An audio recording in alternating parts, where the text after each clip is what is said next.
अस्सलामुअलैकुम, मैं हूं अब्सा कोमल। आज जब सुप्रीम कोर्ट आइन के आर्टिकल 63A की नजरसानी केस जो है उसकी समाअत के लिए बैठी तो काफ़ी गैर मामूली हालात देखने में आए और जो अदलिया में तकसीम है वो मजीद वाज़े होती हुई आज सब ने देख लिया है। 5 रुकनी बेंच है जिसमें चीफ जस्टिस काजी फायज़ ईसा की सरबराही में ये अहम तरीन आइनी केस है, इसकी समाअत करनी थी, मगर कमरा अदालत में चीफ जस्टिस काजी फायज़ ईसा, जस्टिस अमीनुद्दीन, जस्टिस जमाल मंदोखेल और जस्टिस मजहर आलम ये तो पहुँच गए, लेकिन जस्टिस मुनीब की कुर्सी खाली रही। जब समाअत का आगाज हुआ तो चीफ जस्टिस ने जस्टिस मुनीब की तरफ से लिखा हुआ एक खत पढ़ना शुरू किया और उन्होंने बताया कि जस्टिस मुनीब इस खत में लिखते हैं कि आज इस केस में वो शामिल नहीं होंगे, इसकी समाअत में इस बेंच में नहीं बैठेंगे और ये जो उनका खत है उसको नजर सानी केस में रिकॉर्ड का हिस्सा बनाया जाए। चीफ जस्टिस ने मजीद कहा, अपनी तरफ से उनका ये जवाब था इसमें कि मुनासिब ये होता कि अगर जस्टिस मुनीब अख्तर बेंच में आकर अपनी राय देते। एक बार बेंच बन चुका हो तो केस सुनने से माजरत सिर्फ अदालत में आकर ही की जा सकती है। जस्टिस मुनीब को उन्होंने कहा कि हम राजी करने की कोशिश करेंगे वरना बेंच की तश्कील 9 होगी। अब जब ये समाअत मुकम्मल हुई, इसको कल तक के लिए मुलतवी किया गया, तो उसके बाद जस्टिस मुनीब का ख़त जो है उसकी मज़ीद तफसील के साथ वो सामने आ गया, जिसमें जस्टिस मुनीब लिखते हैं कि उन्होंने जो उनकी जो बातें उन्होंने कही हैं उसमें नज़र ऐसा आता है कि चीफ जस्टिस के हवाले से, उनके कंडक्ट के हवाले से भी वो सवाल उठा रहे हैं, ये कहते हुए कि सुप्रीम कोर्ट के सीनियर तरीन जज जस्टिस मंसूर की वो बात कर रहे हैं। उन्होंने प्रैक्टिस एंड प्रोसीजर तरमीमी ऑर्डिनेंस से मुतालिक सवालात उठाए, मगर ये अफसोसनाक है कि चीफ जस्टिस ऑफ पाकिस्तान ने जवाबी खत में आइनी निकात से मुतालिक उठाए गए सवालात का जवाब ही नहीं दिया। चीफ जस्टिस का जवाबी खत खुद पसंदी पर मबनी था और इस खत में के बाद एक मुहिम चली। मजीद उन्होंने कहा कि 18 जुलाई की कमेटी मीटिंग में चीफ जस्टिस काजी फायज़ ईसा ने 63A नजर सानी केस सुनने के लिए जस्टिस मंसूर अली शाह की सरबराही में 5 रुकनी बेंच तजवीज़ किया, मगर अब इस तजवीज़ के बरक्स खुद ही बेंच के सरबराह बन के बैठे हैं और इसकी वजूहात भी मालूम नहीं। साथ उन्होंने एडहॉक जजेस को बेंच का हिस्सा बनाने के ऊपर भी सवाल उठाया और उसमें उन्होंने कहा कि 27 और 28 जुलाई को कमेटी ने व्हाट्सएप ग्रुप में एडहॉक जजेस के काम के पैरामीटर्स तय किए थे, लिहाजा एडहॉक जज जस्टिस रिटायर्ड मजहर आलम खेल को 63A नजर सानी केस सुनने वाले बेंच का हिस्सा बनाना आइन के आर्टिकल 182 से मुतसादिम है। जस्टिस मुनीब ने मुतालबा किया कि जो उनका खत है उसको इस नजर सानी रिकॉर्ड का हिस्सा बनाया जाए, मगर चीफ जस्टिस ने यह कहते हुए इनकार किया कि जस्टिस मुनीब का खत अदालती फाइल का हिस्सा नहीं बन सकता क्योंकि ऐसे खत को अदालती रिकॉर्ड का हिस्सा बनाने की कोई रिवायत नहीं। अब हम नाज़रीन आपके लिए क्विकली पस मंज़र इस मामले का 63A का रख देते हैं और क्यों ये इतना अहम है। साबिक चीफ जस्टिस उमर अता बंदियाल के दौर में 63A की तशरीह का फैसला आया था, जिसके मुताबिक मुनहरिफ जो रुकने कौमी असम्बली होता है उसका वोट शुमार नहीं हो सकता। मई 2022 में ये फैसला आया था, लेकिन उसके बाद नजर सानी दरख्वास्तें मुकर्रर नहीं हो सकी थी, बड़ा अरसा गुजरा इसमें और केस मजीद अहमियत इख्तियार करता रहा और अब इसका समाअत के लिए मुकर्रर होना इस लिहाज से भी बहुत अहम था क्योंकि 3-2 का अक्सरियती फैसला मुअत्तल या कलअदम होने की सूरत में मुनहरिफ रुकन का वोट शुमार होगा और उसके बाद जो हुकूमत की आजकल तमाम तर तवज्जो है आइनी तरामीम करने के लिए, उसके लिए उनको मौलाना साहब की भी ज़रूरत नहीं पड़ेगी और फ्लोर क्रॉसिंग के जरिए नंबर गेम पूरी की जा सकेगी। सो मुमकिन आइनी तरामीम के हवाले से मौलाना और हुकूमत दोनों के ताज़ा तरीन मौक़िफ़ भी हमारे पास मौजूद हैं, जिसको आज के प्रोग्राम में न सिर्फ हम आपको सुनवाएंगे, उसके ऊपर बहस भी करेंगे। फिलहाल बात करते हैं जस्टिस मुनीब का अदालत में आने के बजाय ये खत के जरिए अपना एतराज़ करना और दूसरी तरफ से चीफ जस्टिस काजी फायज़ ईसा का जिस अंदाज में उन्होंने रद्द अमल दिया, ये कैसी आज रिवायत कायम हुई, इस पर तफसीली बातचीत करते हैं। इस्लामाबाद स्टूडियो में मेरे साथ तशरीफ फरमाए बैरिस्टर साहब, रहनुमा पाकिस्तान तहरीक इंसाफ। हमें इस प्रोग्राम में हसन रजा पाशा साहब ज्वाइन करें, सीनियर माहिर कानून है, साबिक वाइस चेयरमैन है पाकिस्तान बार काउंसिल के। अब्दुल मोइज़ जाफरी साहब हमारे साथ हैं, अवाम पाकिस्तान पार्टी के रहनुमा भी हैं और माहिर कानून भी है। बहुत बहुत शुक्रिया आप तीनों का। पाशा साहब, मैं आपसे आगाज़ करना चाहूँगी, ये जो आज जस्टिस मुनीब ने जिस अंदाज में इस बेंच का हिस्सा नहीं बने, एक ख़त के ज़रिए अपने एतराज़ात सामने रखे और फिर जो उन्होंने वजूहात बताई, एक पूरी बैकग्राउंड है। इससे पहले सीनियर तरीन जज जस्टिस मंसूर ने भी एतराज़ उठाया था, उसी को वो आगे लेकर बढ़ रहे हैं, लेकिन जस्टिस काजी फायज़ ईसा उनको जवाब भी दे रहे हैं। आप कैसे देख रहे हैं इस पूरे सिलसिले को, बिलखुसूस आज जस्टिस मुनीब ने जो तर्ज अपनाया और इस बेंच पे नहीं बैठे? बिस्मिल्लाहिर्रहमानिर्रहीम।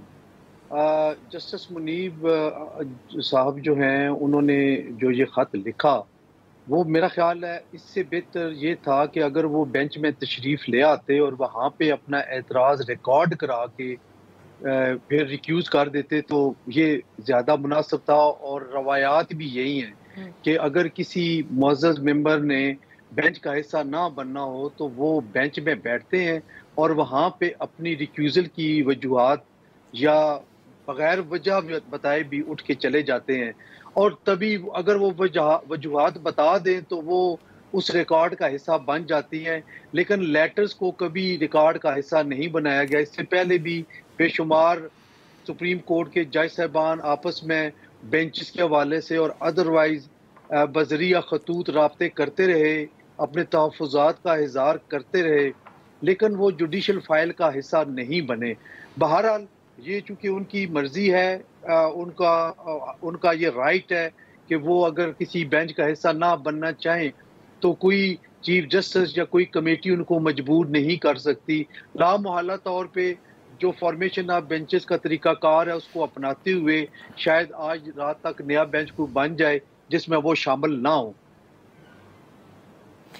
पाशा साहब, मैं आगे आपसे पूछूंगी कि जो चीज़ें सीनियर तरीन जज जस्टिस मंसूर ने जिनकी निशानदेही की थी उनको कंसिडर किया जाना चाहिए था। ये जो बेंच आज बैठा है इस एतबार से भी, उमैर साहब, जिस तरह पाशा साहब बात कर रहे हैं कि एक तरीक़ाकार और एक रिवायत भी होती है जिसको जस्टिस मुनीब उनके ख्याल में उन्होंने नहीं अपनाया, लेकिन एक मिसाल जस्टिस काजी पायजीसा की भी मौजूद है जो मिलिट्री कोर्ट्स में सिविलियन के ट्रायल के हवाले से वो आए थे, अपना एतराज़ सबके सामने बेंच में रखा और वहाँ से उठ के चले गए थे।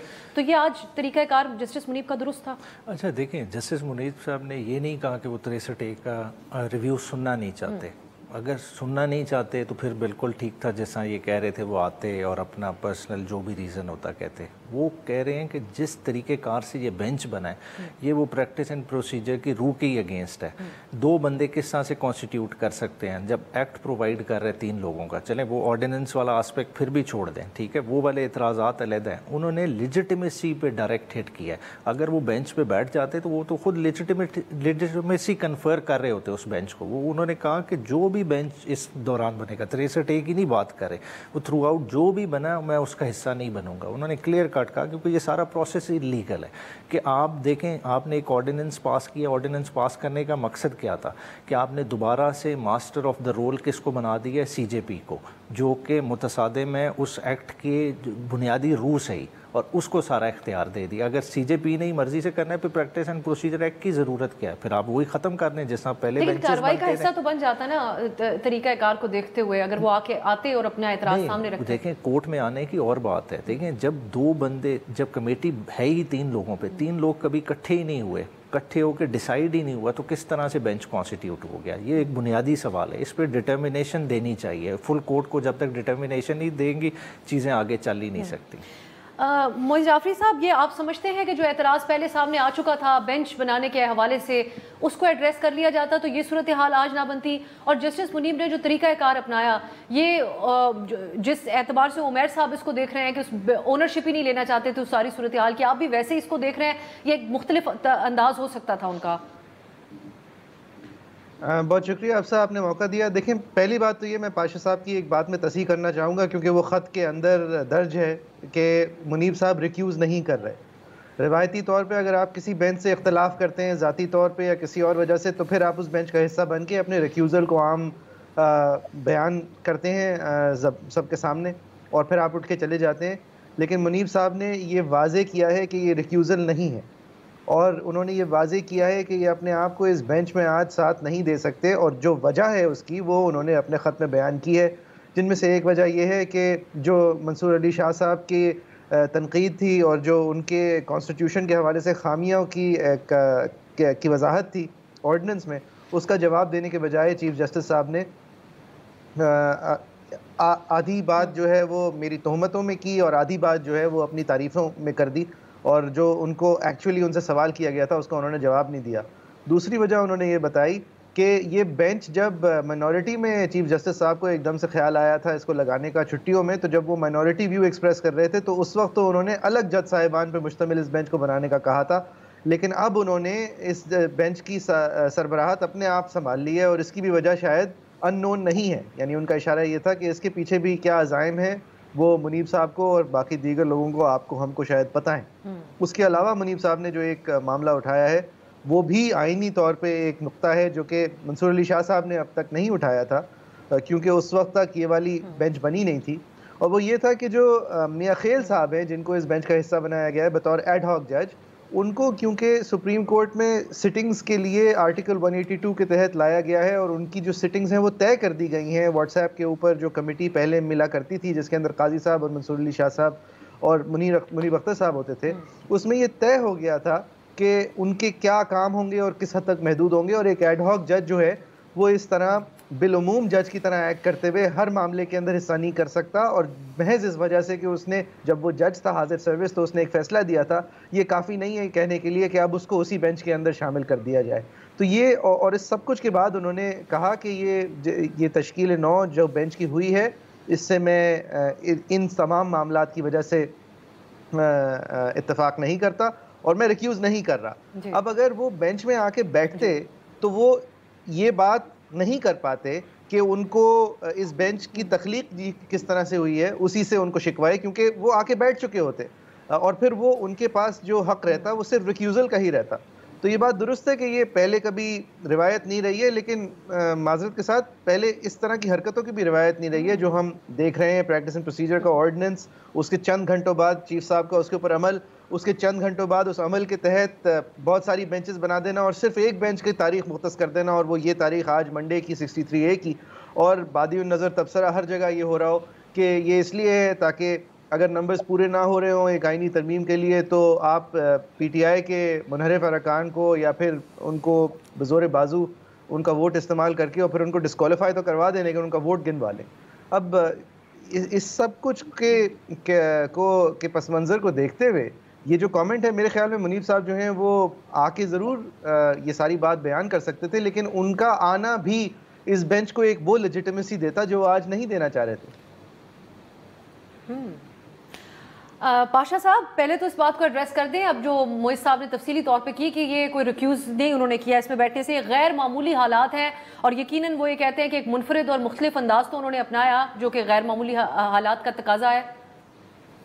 अब देखें, अब साथ 2022 का ये फैसला है मई का, और उसके बाद ये फ़ौरन ही जो है वो पिटीशंस फाइल हो गई रिव्यू की, और मैं समझता हूँ और तकरीबन तमाम दोस्तों का ये कंसेंसस था कि इसको फौरी तौर पे समाअत होनी चाहिए, क्योंकि एक हद तक ये कंसिडर किया जा रहा है कि इसमें रीराइटिंग ऑफ दी कॉन्स्टिट्यूशन हुई है।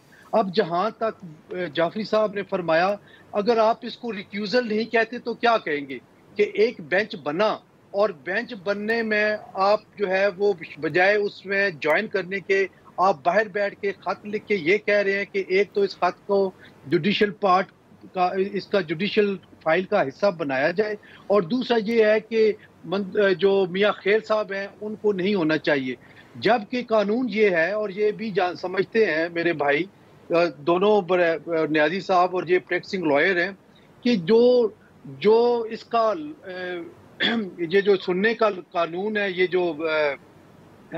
पिटीशंस जो है रिव्यू की, उसमें ये है कि तमाम जजेस अगर बेंच पे मौजूद हैं तो वो उस बेंच का हिस्सा बनेंगे, और अगर वो बेंच पे मौजूद नहीं है तो फिर वो नहीं बन सकते। मेरा ख्याल ये है कि मियाँ खैल साहब को इसी वजह से शामिल किया गया कि वो एज एडहॉक जज इसी सुप्रीम कोर्ट का हिस्सा हैं और वो वहाँ पे काम कर रहे हैं और डेली बेसिस पे वो आते हैं और अपने जो बेंच है उसमें जो केसेस उनके लगाए जाते हैं उनका एज जज सुप्रीम कोर्ट ऑफ पाकिस्तान फैसला कर रहे हैं, और उन केसेस को भी इसी तरह लेजिटिमेसी हासिल है जिस तरह के बाकी केसेस जो के बाकी जजेस जो हैं वो फैसले कर रहे हैं। तो मैं समझता हूं कि इस एनालॉजी की बुनियाद पे पाशा साहब जी, आप समझते हैं कि जस्टिस मंसूर के उठाए हुए एतराज़ात को एड्रेस करना चाहिए था? इस बेंच फॉर्मेशन से पहले बैरिस्टर अली जफर साहब ने अदालत के सामने भी ये बात रखी कि ये ऑर्डिनेंस की खिलाफ वर्जी है, जब सीनियर तरीन जज ही कमेटी में शामिल नहीं थे और उनके एतराज़ात सारी दुनिया के सामने खत की नज़र में उन्होंने रखे। देखिए, एक बड़ी इंपॉर्टेंट बात है, इसमें कोई दूसरी राय नहीं है, और हमारा ये स्टैंस उस दिन से है जब ये ऑर्डिनेंस आया और हमने अपने तहफ़्फ़ुज़ात का इज़हार किया, और बल्कि हमने कंडेम किया गुज़रे वक्त के इस एक्ट को कि ये प्रैक्टिस एंड प्रोसीजर एक्ट की रूह के खिलाफ है, क्योंकि उस वक्त जब बनाया गया था तो 3 रुकनी कमेटी तीन सीनियर मोस्ट जजेस पे मुश्तमिल थी, और इररिस्पेक्टिव ऑफ दिस के कौन जज तीसरे नंबर पे है, कौन दूसरे नंबर पे है और चीफ जस्टिस कौन होगा, जो भी इन तीनों ओहदों पे होगा वो उस कमेटी का हिस्सा होगा और वो फिर फैसला करेंगे फॉर्मेशन ऑफ बेंचेस का। और केसेस के फिक्सेशन के हवाले से। लेकिन ये ऑर्डिनेंस आ जाने की वजह से जो उसकी रूह है वो खत्म हो गई है और master of the roster chief justice साहब की मर्जी पे एक जज को ऐड कर दिया गया। वही तो असूल जो बनाए थे पाशा साहब, आप हैरान और परेशान हैं कि उन्हीं असूलों को बलाए ताक रख दिया। जिस शख्सियत ने असूल बनाए, जिनके अराउंड रिवॉल्व किए तमाम असूल और उनको क्रेडिट मिला उसका, आज वो तमाम बलाए ताक रख दिए गए। मैं यही गुजारिश कर रहा हूँ कि काश जस्टिस मुनीब अख्तर साहब तावन करते, बैठते। इन्होंने कमेटी मीटिंग्स में ही आना छोड़ दिया था जो मेरी इत्तला के मुताबिक है। और खास तौर पे इस बेंच देखें, एक चीज अप्रिशिएट करें सारे कि क्या छुट्टियों में ये केस लगाने के लिए नहीं आया था और क्या उन्होंने एतराज नहीं किया था। और जिस बेंच की वो वक्त बात कर रहे हैं, उस बेंच की तो कॉन्स्टिट्यूशन ही नहीं हुई थी। अगर वो बेंच इनकी मर्जी के मुताबिक उस वक्त कॉन्स्टिट्यूट हो जाता, फिर ये एतराज अब नहीं कर सकते कि चूंकि बेंच उस वक्त कॉन्स्टिट्यूट हो गया था तो अब ये बेंच नया नहीं बन सकता। क्योंकि वो बेंच कॉन्स्टिट्यूट ही नहीं हुआ था, तो ये जो आर्गुमेंट है कि बेंच कोई और कॉन्स्टिट्यूट हुआ था तो अब ये नहीं हो सकता। इसमें मैं समझता हूँ अब ये जी सर, अगर आप मुकम्मल कर लें पाशा साहब, अगर आप आखिरी जुमला मुकम्मल कर लें। मैं यही अर्ज कर रहा हूँ अफसा कि जिस तरह जाफरी साहब ने फरमाया कि बेंच छुट्टियों में कोई और बनाने जा रहे थे लेकिन वो नहीं बना और अब बेंच कोई और बना दिया गया है, तो ये बात तब वैलिड थी अगर उस वक्त बेंच बना दिया जाता, उसकी कॉन्स्टिट्यूशन हो जाती और फिर दोबारा अगर ये बेंच बना रहे हैं तो उस बेंच से हट के बना रहे हैं तो फिर ये एतराज वैलिड है। अगर वो बेंच बने ही नहीं तो फिर ये बेंच नया बना है, तो इसलिए ये एतराज मैं समझता हूँ विद ड्यू रिस्पेक्ट कि ये कोई वैलिड एतराज नहीं है। प्रोग्राम में भी वक्त हुआ एक ब्रेक का।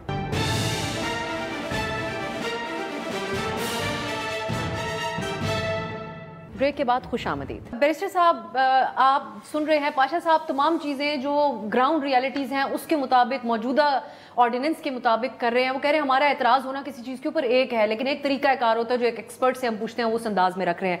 सो अब आप समझते हैं कि एक ओवरऑल जो जस्टिस मुनीब की तरफ से अंदाज अपनाया गया कि इससे पहले वो चीज़ों के अंदर कमेटी से भी हट के और वो फिर जवाबी तौर पर जस्टिस काजी फायज ईसा ने उनके कंडक्ट के ऊपर बाकायदा सवालात, तो हर तरफ से एक परेशानी की बात है कि आला तरीन अदलिया के अंदर क्या हो रहा है और क्या तरीका कार अपनाया जा रहा है। किसी एक की साइड लेना मुमकिन है आपके लिए इस सारी सूरत हाल में? ओवरऑल देखें, अगर खाली एक पिटीशन आ गई है जो बहुत ज़्यादा हाईलाइट हो रही है, और वो क्यों हाईलाइट हो रही है कि फ्लोर ऑफ द हाउस पे एक कॉन्स्टिट्यूशनल अमेंडमेंट टेबल नहीं हो सकी। आपने उसकी खुद वजूहत देखी क्योंकि मौलाना साहब ने एक बड़ा सख्त रिजिड स्टांस ले लिया। अब बदल रहा है वो स्टांस, उस पे हम आगे आ रहे हैं। मगर जिस तरह से ले लिया तो उसकी वजह से उस मजबूरी को दूर करने के लिए इसकी फिक्सेशन की नीड अराइज हो गई। वरना देखें क्या ज़रूरत है, अभी कोई इस तरह का तो मामला नहीं, ये इलेक्शन से पहले हो या और किसी वक्त भी हो सकता है। बहुत सारी और पिटीशंस पड़ी हुई हैं। इसकी जो टाइमिंग है वो यकीनन बहुत ज़्यादा सवालिया निशान उठाती है यहाँ में। और उसके अलावा देखें ये रिव्यू है, मेन 184(3) की कितनी पिटीशंस पड़ी हुई हैं जिनकी आज तक हियरिंग ही नहीं हुई, जिसमें इमरान खान साहब की मुतादिद पिटीशंस हैं, पीटीआई की मुतादिद पिटीशंस हैं जो कि पहली दफ़ा टेकअप ही नहीं हुई। ये तो एक सेकेंडरी राइट है जिसकी हम रिव्यू की बात कर रहे हैं।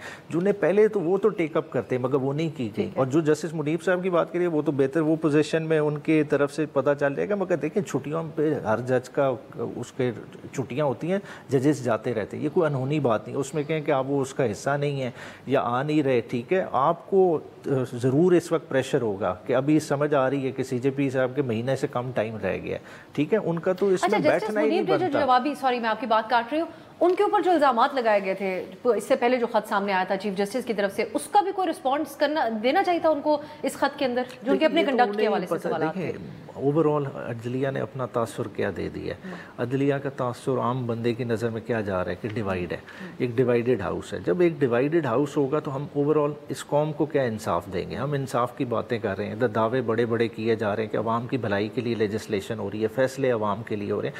बात है इधर अवाम का इंटरेस्ट क्या है? इधर बेसिकली क्या हो रहा है कि एक चोर बाजारी को कवर देने के लिए सारे काम किए जाते हैं। अगर इतना ही हो तो इलेक्शन कमीशन को आज बुलाए ना करें।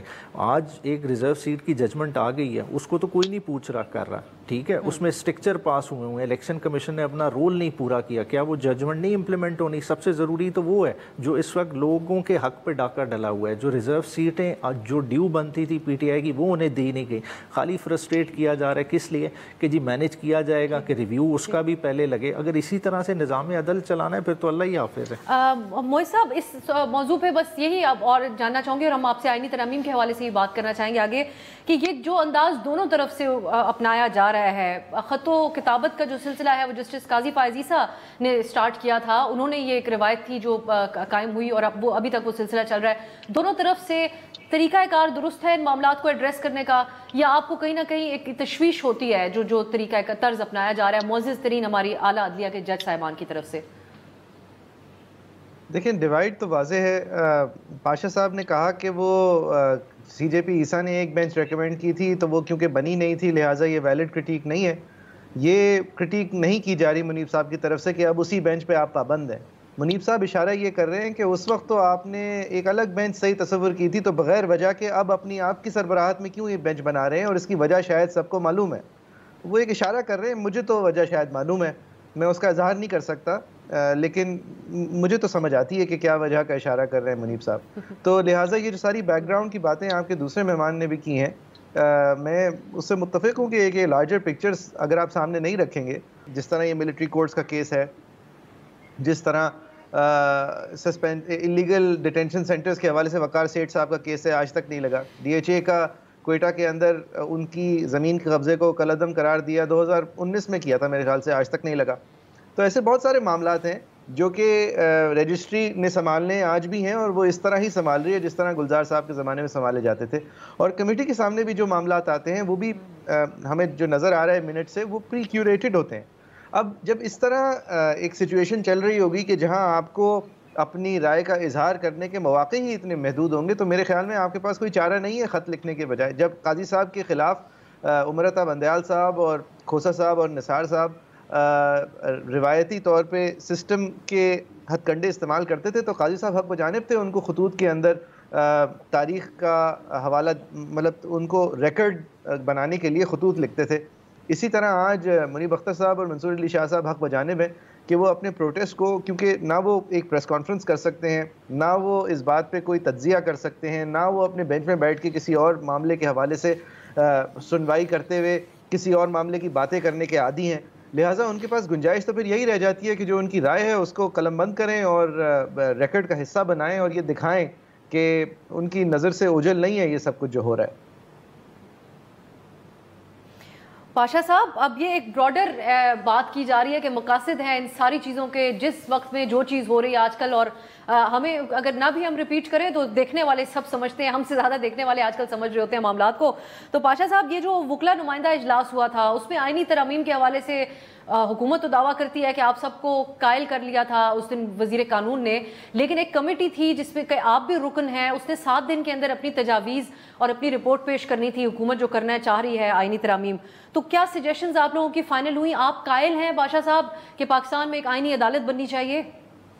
अफसा, एक तो मैं ये बात क्लियर करता चलूँ कि वहाँ पे जो मुंतखब क़यादत थी बार एसोसिएशन, बार काउंसिल्स की, वो मुत्तफिक नहीं थे इन तमाम तरमीम से।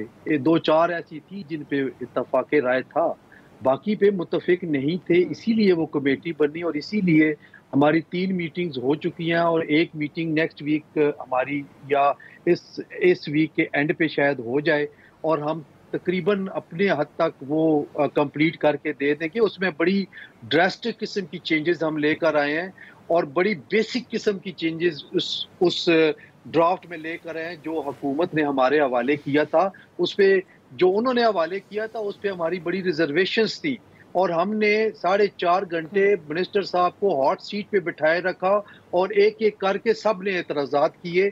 तो पहले तो बात ये क्लियर करता चलूँ कि हम उससे मुत्तफिक नहीं थे, हम अपना मुसवदा तैयार कर रहे हैं। दूसरी एक चीज बड़ी इंपॉर्टेंट है आईनी अदालत के ऊपर पाशा साहब, अगर आपकी इजाजत हो, मैं 1-2 चीजें और आपसे पूछूंगी इस बारे में, क्योंकि सब इसको फॉलो कर रहे हैं। अगर जी सॉरी, आपके रिजर्वेशंस आईनी अदालत में क्या थी और तब्दीलियां क्या आप प्रपोज करते हैं? एक लाइटर नोट पे मैं बात करता हूँ। मेरे छोटे भाई उमैर न्याजी बैठे हुए हैं, जो इस वक्त हालात हैं मुल्क के पॉलिटिकली और ख़ास तौर पे असेंबलियों के, मुझे नहीं लगता कि ये अगर फैसला अदरवाइज भी आ जाए, ये जो रिव्यू पिटीशन है, तो इनका कोई एक बंदा भी हुकूमत में शामिल हो जाए, मुझे लगता नहीं है। इस हद तक कमिटेड लोग इनके मौजूद हैं, क्योंकि इस दफ़ा मेजॉरिटी इनके वर्कर्स की आई है, और ऊपर जो हलवा खाने वाले हैं वो पहले ही उड़ान भर चुके थे। मुझे नहीं लगता कि ये छोड़ के जाएंगे। बहरहाल हौसला दे रहे हैं आप अगर हुकूमत किसी खुशफहमी नहीं, अगर हुकूमत किसी खुशफहमी में है तो मैं नहीं कह सकता, लेकिन मुझे नजर नहीं आ रहा। जहां तक आईनी कोर्ट का, चलिए बादशाह साहब फिर ये फरमाइए, अगर आप मुझे इजाजत दें, मुझे आप चलें आप ये इस पे ही एड्रेस कीजिएगा मेरे सवाल के साथ, क्योंकि तारिक फजल चौधरी साहब से भी कल एक टॉक शो में जब सवाल हुआ तो उन्होंने कहा कि मौलाना साहब के मरहूने मिन्नत हुए बगैर ही दूसरा प्लान बी निकाल लेंगे, जो बज़ाहिर ऐसा नजर आता है, या मखसूस नशिस्तों पर अमल ना करके या ये 63A के हवाले से कुछ चीज़ सामने आ जाए। तो आप ये बताएगा कि आप लोगों की असूली मौक़िफ़ क्या है आईनी अदालतों के ऊपर, क्या लिमिटेशंस हैं आप लोगों के लिए, रिजर्वेशंस जो आपने सामने रखी? फिर मैं उमर साहब की तरफ जाऊँगी। देखिए, मैं तारिक फजल चौधरी साहब की बात को तो मुझे नहीं समझ आ रही कि कौन सा उनका प्लान भी है। ये पॉलिटिकल लोग ही जानते हैं, हम तो इतने पॉलिटिकल नहीं हैं, हम तो ये कानून और आइन की बात करते हैं। लेकिन सूरत हाल ये है कि जहाँ तक आइनी अदालतों का तल्लक है, मेरी जो ज़ाती राय थी वो तो ये थी कि एक ही चीफ जस्टिस हो, जजेस की तादाद बढ़ा दी जाए और उनमें से चंद जजेस सिर्फ इसलिए इस तौर पे मुख्तस कर लिए जाएं कि वो सिर्फ आईनी पिटीशन सुने और उनका और कोई काम ना हो। तो ये मेरी एक तजवीज़ थी, क्योंकि मैं ये समझता हूँ कि दो चीफ जस्टिस होने से इख्तियारात की जो जंग होनी है, उसका जो मुझे नज़र आ रहा है, उसका कोई एंड रिजल्ट नहीं आना, क्योंकि ना ऊपर कोई इदारा है, ना कोई ऐसी शख्सियत है जो उनके अगर इंटरसी मामलात को कन्फ्रंट्रेशन बने तो वो डिसीजन ले सके। तो ये एक अपनी जगह पे एक ऐसी तल्ख हकीकत है जो आइंदा आने वाले सालों में ये हमें फेस करना पड़ेगी। अल्लाह ना करे ऐसा हो, लेकिन हालात जो नज़र आ रहे हैं, अगर ये आईनी अदालत सेपरेटली बनती है, बहरहाल जहाँ तक तो आईनी बेंचेस या आईनी अदालत का ताल्लुक है, तो ये तकरीबन तमाम पॉलिटिकल पार्टीज, अभी ये पीटीआई भी इस पे, जो पीटीआई का जो एक लीगल सेल नहीं, वो वकला नहीं, बल्कि मैं उनकी बात कर रहा हूँ जो पॉलिटिकल सेल है, वो भी इस पे मुत्तफिक थे। 2006 के बाद जनाब इमरान खान न्याजी साहब ने भी दस्तखत किए थे। चले पाशा साहब, बहुत चीजें उसके बाद तब्दील हुई। अगर आप मुझे इजाजत दें पाशा साहब, जरा वक्त है के हवाले से, क्योंकि आज एक मुख्तलिफ ये लोग मौके रखते हैं।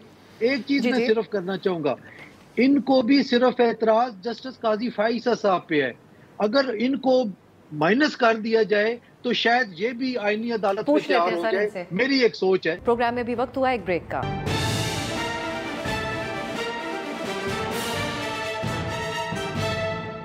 Welcome back. बैरिस्टर साहब, आप आईनी अदालतों के मुखालिफ हैं, जिसके हक में आज कल बिलावल भुट्टो साहब बहुत एक्टिव हैं। आज वो कोयटा में भी जब अपनी पार्टी के वकला से बात कर रहे थे तो उन्होंने कहा कि हम तो चाहते हैं कि सूबाई जो है रिप्रेजेंटेशन भी इसके अंदर हो, और आईनी अदालतें उनकी वालदा का, साबिक प्राइम मिनिस्टर बेनज़ीर भुट्टो का ख्वाब था।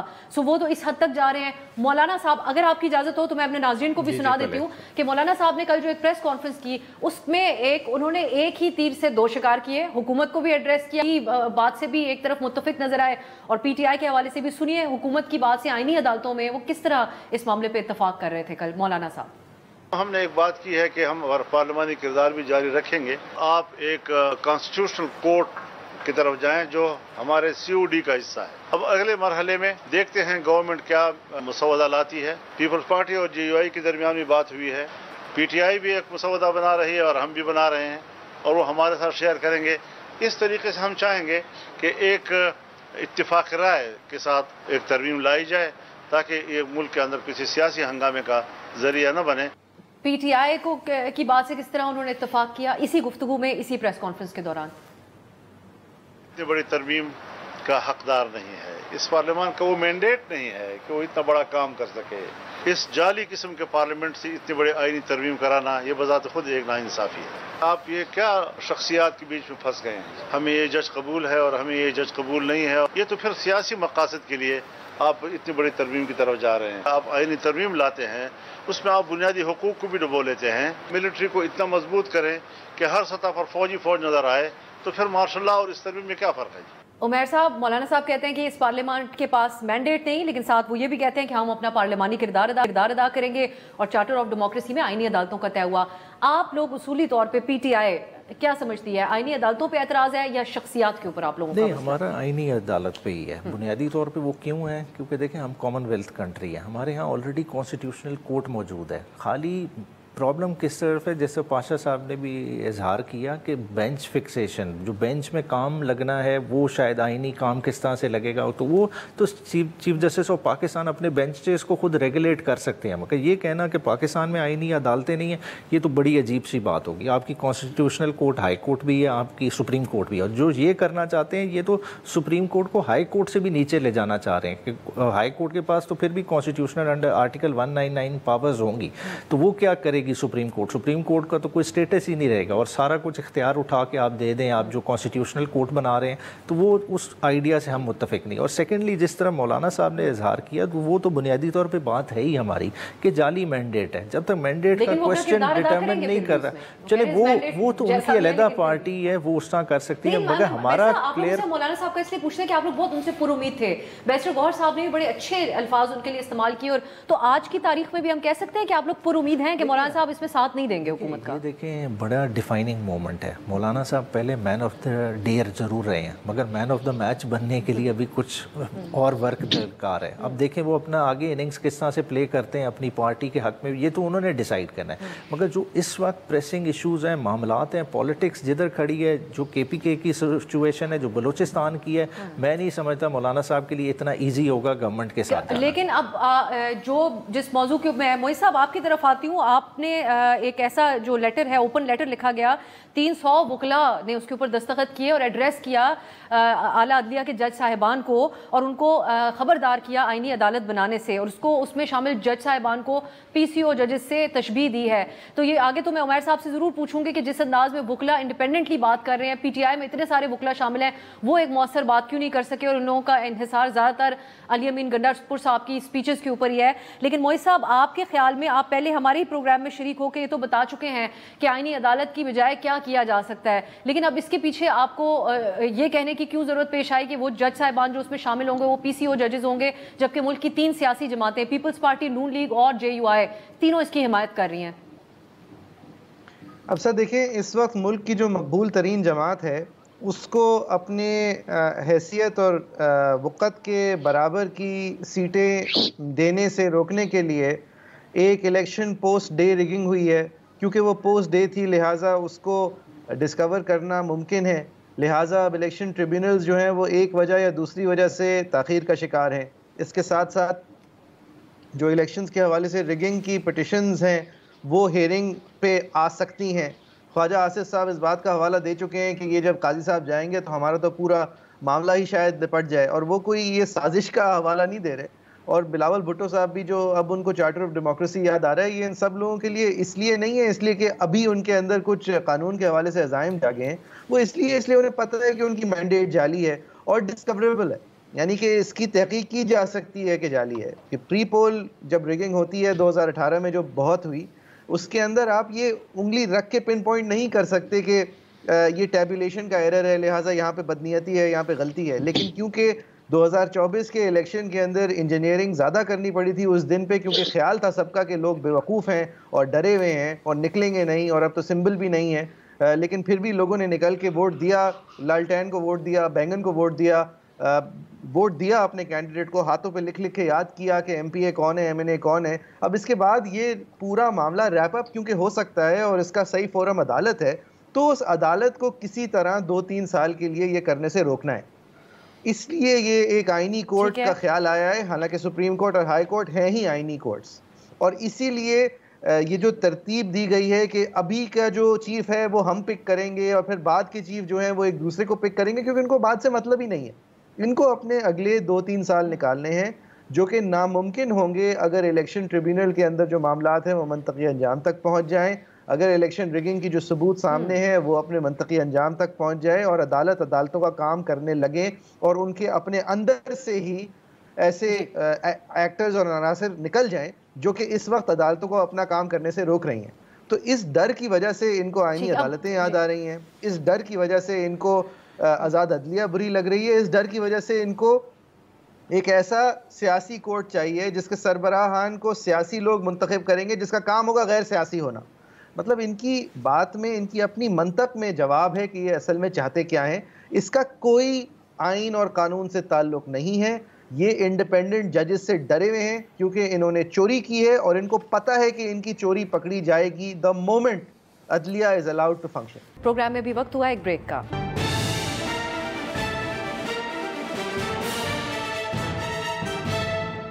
Welcome back. पैरिस साहब, अब आप लोग, हामिद खान साहब ने दावे किए, ये एक जो जिस तरह मोइज साहब बात कर रहे हैं, ये आप तो मोइज साहब भी एक सियासी जमात का हिस्सा भी हैं, लेकिन हम ज़्यादातर बात इनकी माहिर कानून के तौर पे भी इनसे कर रहे होते हैं। और इसी तरह 300 वकला हैं जिन्होंने पहले दिन से ही इस मामले के ऊपर को एड्रेस करना शुरू किया।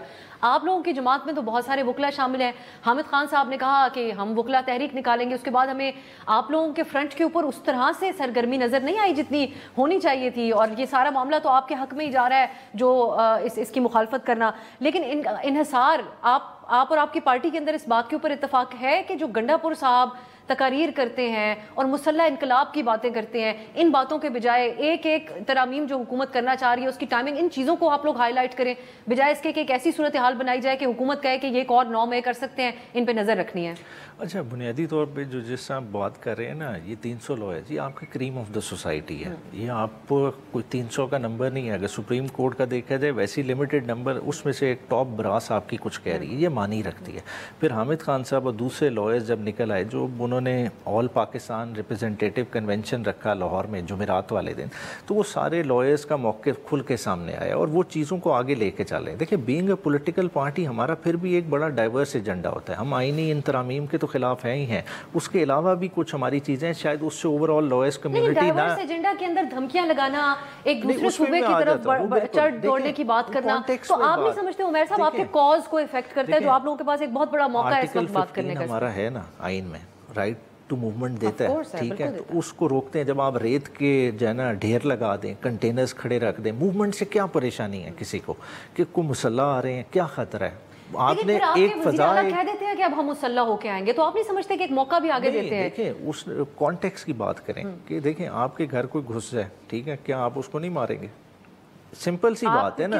अगर कोई किसी के घर में घुसे, मैं आपको बात ना, एक राइट टू सेल्फ डिफेंस है ना, इसी तरह अगर कोई किसी को गैर जरूरी मारने लग जाए, बिला जवाब पुलिस वाला किसी को मारने लग जाता है, क्या उसको रोका नहीं जा सकता? एग्जीक्यूटिव तो फिर भी ये नहीं कह सकता कि आप मुसल्ला तौर पे जवाब दें। लोगों के साथ क्या किया आपने? डायरेक्ट उन पे फायर किए हैं आपने, रबर बुलेट चलाई, मतलब कोई एक हद होती है। देखिए, आपके साथ खड़े हैं, शायद खान अब्बासी साहब भी आप लोगों के हाथ में बात किया गया। देखिए, पीपल्स पार्टी ने हमारे दौर में लॉन्ग मार्च किया, उनका 10 दिन का लॉन्ग मार्च था, कराची से चला इधर तक आया इस्लामाबाद तक, जिसमें कहा कि काम पे टांग गई हैं, ठीक है, किसी ने उनको रोका, कोई कंटेनर्स खड़े किए? बात है एक आईनी हक है। जब आप खुद आइन को एब्रोगेट करेंगे तो आप हमें कानून तोड़ने पे रोकेंगे? बात है आप हमसे बड़ा जुर्म कर रहे हैं। बुनियादी तौर पे देखने वाली बात है कि हुकूमत अपने जाली मैंडेट को बचाने के लिए किस हद तक जा रही है, तो उसका रिटेलिएशन आता है। मगर बात है कि रिटेलिएशन को आप आउट ऑफ कॉन्टेक्स्ट मेजर करेंगे तो फिर तो वो बहुत अजीब ही लगेगा। मगर अगर विद कॉन्टेक्स्ट देखें, जो अली अमीन ने उधर किया, पुलिस वालों को किसने रेस्क्यू किया? अली अमीन ने किया ना। अगर उन बेचारों के साथ कोई हादसा हो जाता, उनकी फैमिली इस बेचारों की क्या करती? लेकिन उमर साहब, लोग आजकल ये बात कर रहे हैं कि अली अमीन साहब एक तो यहाँ आए, जिस किस्म की उनकी मुलाकातें और रवाबित भी रहे हैं, ये इस्लामाबाद में जुबान ज़द-ए-आम बात आपको बता रही हूँ कि वो खुद भी उनके आपके अपने हलकों के अंदर ये बात की जाती है कि सिर्फ पीटीआई के वोटर सपोर्टर को चार्ज रखने के लिए, लेकिन जो दूसरी तरफ जो दीगर हल्के भी हैं और बात करते हैं और फिक्र करते हैं मुल्की हालात के ऊपर, वो ये भी कहते हैं कि इससे लोग बहुत ज़्यादा प्रोवोक हो सकते हैं जिस किस्म की वो बात करते हैं। और एक उसकी एग्जाम्पल बहुत बड़ी पाकिस्तानी तारीख की 9 मई के वाक़यात हैं जिसमें लोग प्रोवोक हो गए। तो देखिए ना, एक बिल्कुल ही इतना बड़ा टाइम पीरियड था गवर्नमेंट के पास, गवर्नमेंट ने कुछ साबित किया। हमारी अभी वो भी पिटिशन पेंडिंग है, जुडिशली क्या उसको प्रूव कराया, वो तो एक डिफरेंट सब्जेक्ट है, उसको चले साइड पे छोड़ देते। खान साहब ने खुद कितनी दफ़ा कहा कि ब्लैक स्वान इवेंट था, कि पीटीआई का ही नुकसान हुआ। और किसका नुकसान हुआ? पीटीआई से उसी की वजह से सिंबल छीना गया। सारी सख्तियाँ पीटीआई पे क्यों आई? इसी वजह से आई। वो सारे मामलात थे। मगर ओवरऑल देखें, पीटीआई का जो वर्कर है, ऐसे ही बयानात का नतीजा था वो उस वक्त जो हुआ कि आप हमारे इमरान खान के अलावा किसी से लिंक नहीं है। देखिए, चले मैं, अगर आप इजाजत दें, मैं पाशा साहब की तरफ जाती हूँ। पाशा साहब, एक तो पार्लियामेंट के पास इख्तियार तो है, लेकिन पाकिस्तान की ग्राउंड रियलिटीज़ जो मोइज़ साहब ने बहुत बेहतर तरीके से इस शो में भी बता दी कि यहाँ पर जो शिकायत आती हैं वो मेंबरान पार्लियामान को दबाव में लाकर ये कानून साजी हुकूमत करने की कोशिश करती रही। दीगर हरबे फ्लोर क्रॉसिंग तक का रास्ता वो हमवार करना चाह रहे हैं। एहतजाज करने की इजाज़त नहीं दी जा रही एक सियासी जमात को, जो उमैर साहब ने हाईलाइट किया है। तो आपकी जो तजावीज़ होंगी उसके अंदर कहीं आपको इन सब चीज़ों की टाइमिंग की भी फिक्र के ऊपर आप सवाल उठा रहे हैं, या जो बातचीत हो रही है हुकूमत के साथ? देखिए, मैं ये समझता हूँ कि तमाम पॉलिटिकल पार्टीज को बहरहाल आपस में बैठना चाहिए और मशावरत करनी चाहिए।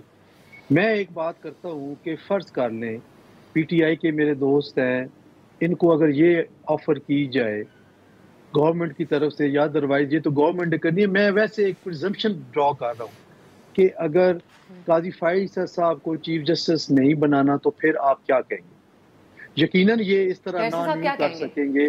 उसकी वजह ये है कि ये बात ही इन्होंने खुद भी नहीं लगाना। ये बात भी टाइमिंग की कर रहे हैं कि ये टाइमिंग ठीक नहीं है ये काम करने की, बाद में हम कर लेंगे। मैं समझता हूँ कि मशावरत बहुत ज़रूरी है। ये मैं कहता हूँ पाकिस्तान की सबसे बड़ी जमात है पीटीआई, वो आके बैठती है, तरीके इस्तेकाक तो इसी असेंबली में पेश करती है कि बतौर मेंबर हमारा इस्तेकाक मजरूह है, बाकी तमाम पर्स एंड प्रिविलेजेस ये ले रहे हैं। लेकिन जब कानून साजी की बात होती है तो कहते हैं कि ये लेजिटिमेट नहीं है। तो अगर आप बैठ भी रहे हैं, आप तरीके इस्तेकाक भी पेश कर रहे हैं, स्पीकर की रूलिंग भी आती है आपकी फेवर में, जब आती है वो ठीक है। स्पीकर ने जिस तरह ये रूलिंग दी आपको वो गिरफ्तारियां नाजायज थी, पार्लियामेंट हाउस से की गई थी, और स्पीकर ने राइटली ये कदम उठाया कि वो आपको जो है वो बुलवाया तमाम मेंबर्स को जो अरेस्ट थे और उनको छुड़वाया। तो ये बात सारी जो है अपनी जगह पे जब तस्लीम की जाती है तो कानून साजी जो असल काम है पार्लियामान का, उसकी तरफ आप क्यों नहीं साथ देते, उसमें आप बैठे। मैं समझता हूँ कि जो इन्होंने की है, जो मौलाना साहब ने बात की है कि तमाम पार्टियों को बैठ के मशावरत करके एक कंसेंसस डेवलप करके वो अमेंडमेंट के लिए जाना चाहिए। सर मौलाना साहब भी तो पाशा साहब, मैं कतर कलामी की माजरत मैं चाह रही थी मोइज़ साहब का भी एक कमेंट हो जाए, वो भी ऐसी ही बात कर रहे हैं कि हमें एतमाद नहीं पार्लियामान पे, लेकिन हम बैठेंगे इधर ही। यही पीटीआई की भी एक अप्रोच है, और मैं नहीं समझती कि किसी भी तरह पीटीआई को ये तरगीब देनी चाहिए कि वो असेंबलियों से दोबारा निकल आए। इसका इनको बहुत बुरा नुकसान हुआ था पहले। अब्दुल मोइज़ साहब, आपका क्लोजिंग कॉमेंट इस पर मैं चाहूंगी कि आज शाहिद खाकान साहब ने भी पीटीआई के लिए एहतजाज के हक की बात की। एक और एहतजाज भी यहाँ पर हुआ था और उसमें भी हमने देखा कि जिस किस्म का रवैया इंतजामिया ने अपनाया उसको क्रिटिसाइज किया जा रहा है। तो ये जो लोगों का राइट टू असेंबली है वाकई पाकिस्तान में बहुत ज़्यादा खतरे में पड़ चुका है। लेकिन जो गंडापुर साहब जिस किस्म की गुफ्तगू कर रहे हैं वो, उसको आप समझते हैं कि वो दुरुस्त तरीक़ाकार है, नुकसान पहुंचा रहा है ओवरऑल पीटीआई को भी और इस तमाम जो इस वक्त निज़ाम है उसको? जी, मेरे ख्याल में गंडापुर साहब समझ से बाहर है मेरी, ना उनको कोई तमीज़ है, ना वो एक भड़बोड़े से इंसान है, बड़ी बड़ी बातें कर जाते हैं। मेरे ख्याल से खुदा की कसम खाई थी कि वो 15 दिन में खान साहब को निकाल लेंगे। 20 दिन हो गए शायद या 22। इस तरह के लोगों को मेरे ख्याल से खान साहब की ये अंदाज़े हुक्मरानी का मेयार है कि वो पहले तो बुज़दार साहब को वसीम अकरम प्लस बना के हमारे ऊपर मुसल्लत किया था, और अब उनको जब दूसरा मौका मिला तो उनको गंडापुर के अलावा कोई नहीं मिला। यही वजह है जिसकी वजह से इमरान खान साहब की सियासी जमात जितनी भी मकबूल हो, जो लोग इनका रास्ता गलत रोकना चाहते हैं, उनको जो जवाब मिलता है वो इसी तरह के लोगों से और इसी तरह की हरकतों से और इसी तरह के मेयार गुफ्तगू से मिलता है। बहुत शुक्रिया मोइज़ जाफरी साहब, हसन रजा पाशा साहब, बैरिस्टर उमैर न्याई साहब इस प्रोग्राम में। नाज़रीन, आज के लिए इजाज़त दीजिए, खुदा हाफिज़।